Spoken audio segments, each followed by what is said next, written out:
뉴스가 나왔는데 수능 영어 난이도가 어렵게 나왔다고 평가원장이 사임하고 교육부가 수능 출제 및 검토 과정을 조사하겠다고 나섰어. 너네 이거 보면서 무슨 생각했어? 정부가 학생과 학부모 목소리 들어주는구나 이렇게 생각했어? 아니면 뭐 어려웠으니까 당연히 책임져야지 사퇴 잘했네 이렇게 생각했어? 아니 나는 솔직히 욕먹을 각오하고 한마디 하자면은 나는 이 상황이 너무 비정상적으로 느껴져. 이것이 수학이다.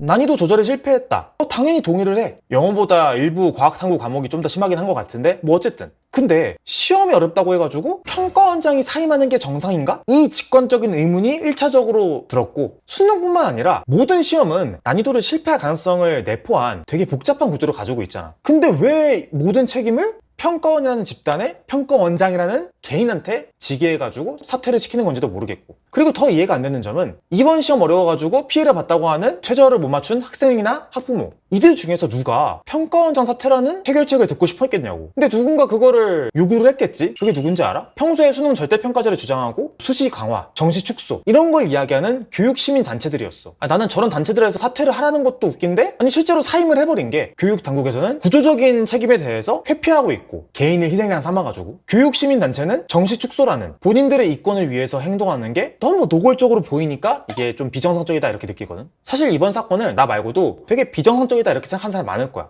근데 본인이 어떤 이유에서 그런 생각 드는지 정확하게 말을 못 할 거거든. 내가 이 부분을 5가지 지점에서 하나하나 이야기해볼게. 내가 저번에 올린 충격적인 교육과정에 대해서 비판하는 영상이 우리나라 유튜브 35위까지 했거든. 근데 이번 영상 내용도 그 이상으로 충격적인 내용일 거야. 자, 첫 번째는 어려운 난이도를 잘못된 것으로 취급하는 데서 오는 위화감이야. 얘들아, 쉬운 시험이 정상이고 어려운 시험은 잘못된 건가? 아니 아까도 말했지만 영어 이번 난이도 실패한 거 나도 인정해. 근데 수능이라는 게 대학 줄세우기가 되어 있는 우리나라에서 만들어질 때부터 상대평가 그리고 변별을 전제로 설계되는 시험이지. 그래서 어떤 해는 쉽게 나올 수도 있고 어떤 해는 어렵게 나올 수도 있고 이게 구조적으로 항상 가능하단 말이야. 그래서 난이도 자체가 실패라고 말하는 게 어려운 거야. 그러니까 난이도 조절은 실패한 게 맞는데 이게 실패한 시험은 아니라는 거지. 근데 지금 돌아가는 거는 어려운 시험이 난이도적으로 그냥 실패했다 이렇게 단정해버리니까 평가원장은 사임을 하고 뭐 교육부에서는 검토한다 하고 왜 이럴 것 같아? 교육당국 입장에서는 이게 실패거든. 그리고 이게 되게 정치적인 이유라는 거지. 얼마 전에 서울시 교육청에서 수능을 절대평가로 만들고 결국에는 폐지한다 이런 내용을 발표했거든. 내가 이 전 영상에서 말한 내용이기도 해. 잠깐 보고 올까? 좋은 교육을 위해서 정책을 바꾸는 게 아니라 그냥 교육계에 있는 모든 사람들이 수능이랑 정시를 싫어하거든. 뭐 교육부 높으신 분들부터 뭐 고등학교, 뭐 대학 전부 다 내신하고 수시를 좋아해. 그러니까 일부러 수능을 없애려고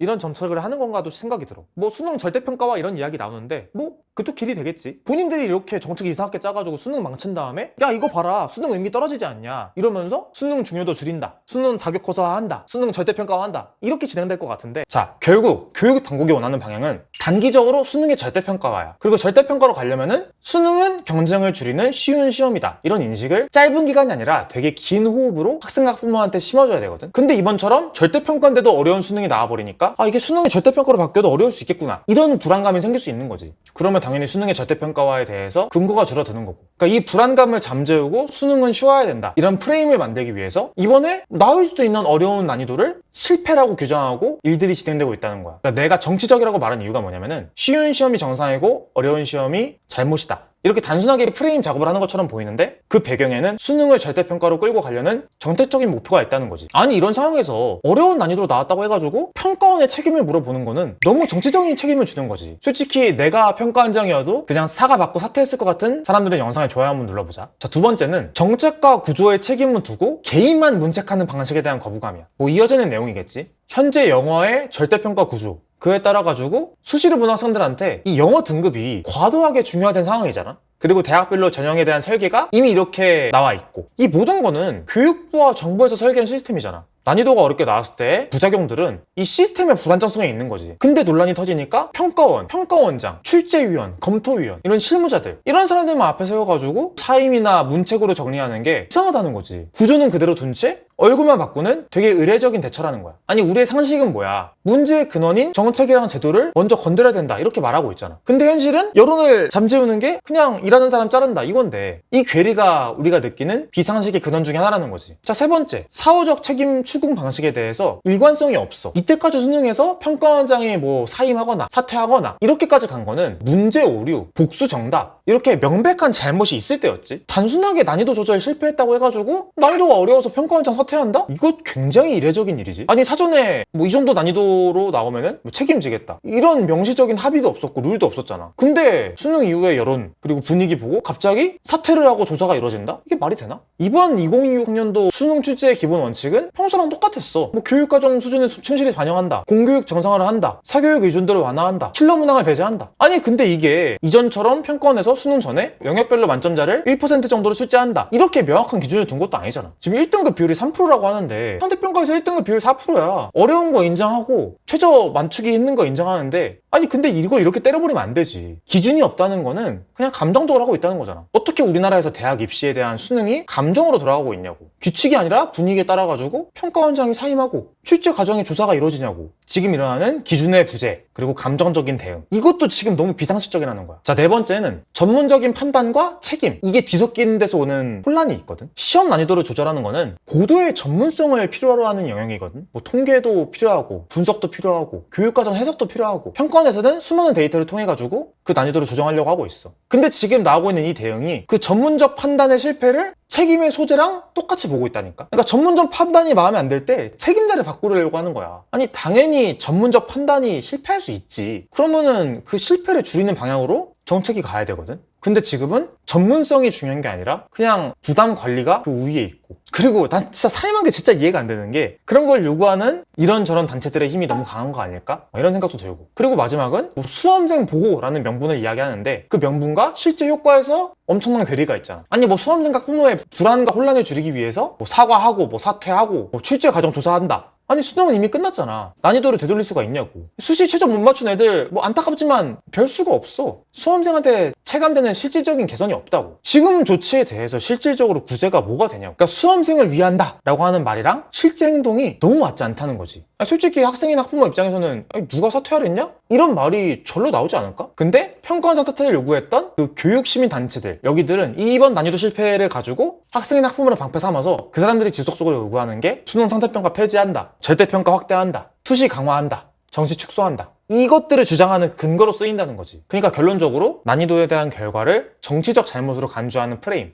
구조는 두고 개인만 문책하는 책임 회피, 명확한 기준이 없는 감정적인 대응, 이권을 가지고 있는 사람들의 올바르지 않은 대책, 이런 이유들로 인해서 우리가 지금 이 상황을 보면서 아 이거 비상식적이다 라고 말을 하고 분노까지도 느낄 수 있다고 생각해. 수능은 학생들의 미래가 걸린 시험이지 어른들의 책임 돌리기 놀이터가 아니잖아. 그러니까 이런 비상식적인 구조를 비판하는 목소리가 있어야 되고 거기에 힘이 들어가야 돼. 그래야 매년 반복하는 이 소모적인 논란이 끝나지. 아니 수능 영어가 어렵게 나왔다는 거 이거 하나만 가지고 이어나가다 보면은 수능 자체를 폐지해야 된다, 이런 주장으로 올라가는 게 학생이나 학부모들은 더 납득하기 힘든 주장 아닐까? 교원단체라고 말하는 이해 뒷단에서 이야기하는 수능 절대평가와 뭐 수능 폐지, 이런 프레임에 흔들리지 말고 구조적인 안정성이 좀 강화돼야 된다, 이렇게 방향에 나아가야지 진짜 수험생 보호가 된다고 생각해. 이 교육 쪽은 거의 교육시민단체들의 목소리가 독주를 하고 있는데, 저번에 교육과정 영상 촬영할 때도 이야기했지만 내가 이런 비판 영상 많이 올려가지고 공론화해볼게. 그래서 이 영상 많이 퍼질 수 있도록 구독도 꼭 눌러줘. 영상 앞부분에서도 이야기한 것처럼 지난 영상에서 하이프 버튼을 되게 많이 받아가지고 그래도 꽤나 그 내용이 영향력이 생겼거든. 그래서 이번 영상도 좀 많이 퍼져가지고 이 교육의 방향성이 좀 올바른 방향으로 가면 좋을 것 같아.